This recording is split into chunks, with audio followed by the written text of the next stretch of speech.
Hello friends, তোমরা সবাই কেমন আছো? তো আজকে চলে গেছিলাম বনভোজন করতে। তো আমরা চলে গেছিলাম তিনটে ফ্যামিলি মিলে। তো তিনটে ফ্যামিলি নিয়ে আমরা চলে গেছিলাম। তারপরে একটা জায়গায় আমরা একটা বসার মতো জায়গা বানিয়ে নিলাম। তো বানিয়ে নেওয়ার পর আমরা সব কিছু বানিয়ে নিয়ে গেছিলাম, ওখানে রান্না করব খালি। কারণ মশলাপাতি সব কিছু আমরা বানিয়ে নিয়ে গেছিলাম, কারণ ওখানে মশলাপাতি ঝামেলা করা যাবে না। সেই জন্য মশলাপাতির ঝামেলা আমরা করতে যাইনি, তার জন্য মশলাপাতি সব বানিয়ে নিয়ে গেছিলাম। আর দেখো এখানে উনান, আর এখানে মাংস, আর আমার বর বানাতে লেগে গেছে মাংস। তো এদিকে দেখো মাংস কষানো হচ্ছে, মশলা কষানো হচ্ছে। আর মশলা কষানোর সময় সবাই কত কি অ্যাডভাইস দিচ্ছে, এটা করো ওটা করো। তো যে যেটা রান্না করে সে সেটাতে ভালোই থাকে নিশ্চয়ই।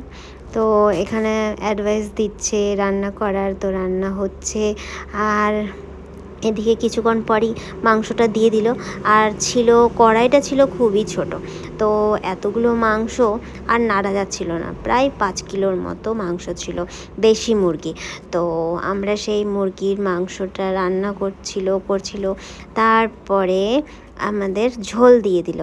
ঝোল দেওয়ার পর তারপরে মনে হচ্ছিল যে আর একটু বড় কড়াই হলে খুবই ভালো হতো, কারণ এত ছোট কড়াইয়ের মধ্যে নাড়া ভীষণ মানে এতটাই বাজে হচ্ছিল যে বলার মতো না।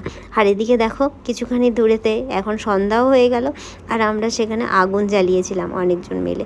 তো সেখানে আগুন জ্বালানোর পর এদিকে দেখতে আসলাম ঝোল হচ্ছে, ঝোল ফুটছে। তো ঝোল ফুটার হয়ে রান্না কমপ্লিট হয়ে গেল। আর কমপ্লিট হওয়ার পরই আমরা সেটাকে একটা জায়গায় রেখে দিলাম, আর ভাত বসিয়ে দিয়েছিলাম। আর ভাত বসিয়ে দেওয়ার পর আমরা তারপরে খেয়ে ফেলবো, কারণ আমরা বেশিক্ষণ থাকবো না। কারণ আমরা শুনলাম যে এখানে শিয়াল আসে, তার জন্য ভয় একটু লাগছিল। তো ভয়ের জন্য আমরা বেশিক্ষণ আর থাকবো না। তো আমাদের রান্না কমপ্লিট হয়ে গেছে। আর এদিকে দেখো খাওয়া দাওয়া শুরু হয়ে গেছে।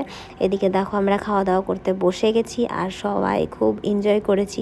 দিনটা খুব ভালো কেটেছে, সবাই ভীষণ ভীষণ এনজয় করেছে এই পিকনিকটাতে। সবাই খুব সুন্দর করে আর রান্না খুবই সুন্দর হয়েছিল, এতটাই ভালো হয়েছিল যে কি বলবো, ভীষণ ভালো হয়েছিল। আর তারপরেই আমরা রওনা দিব বাড়ির উদ্দেশ্যে। সবাই সবার কমপ্লিমেন্ট জানাচ্ছিল যে কীরকম হয়েছে রান্নাবান্না। তো এখানে সবাই সবার কথা বলছিল। আর এদিকে আমিও আমার কমপ্লিমেন্ট দিয়ে দিলাম যে কীরকম রান্নাটা হয়েছে। আর তারপরেই আমরা বেরোয় যাব বাড়ির উদ্দেশ্যে। বাচ্চারা বাদ থাকে কেন, সবার কাছেই শোনা হলো যে রান্না কেমন হয়েছে। তো সবাই বললো ভীষণ ভালো হয়েছে, ভীষণ ভালো হয়েছে। সত্যি সবাই ভীষণভাবে এনজয় করলাম দিনটা একদম খুব আমাদের কাছে স্পেশাল হয়ে থাকবে। আর এইদিকে আমাদের একটা ফ্যামিলির মধ্যে একটা দিদি ছিল, তো সেই দিদির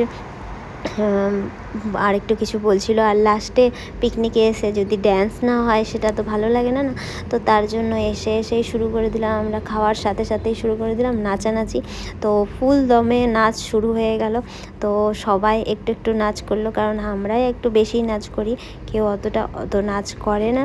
আমরা কিন্তু নাচ করে পিকনিকটাকে এনজয় করে খুব ভালোভাবে আবার বাড়ির উদ্দেশ্যে রওনা দিলাম। তো তোমরা আমার ভিডিও কেমন লাগে অবশ্যই জানাতে ভুলো না। আর ভালো লাগলে আমার চ্যানেলটি অবশ্যই সাবস্ক্রাইব করে রেখো। আজকের জন্য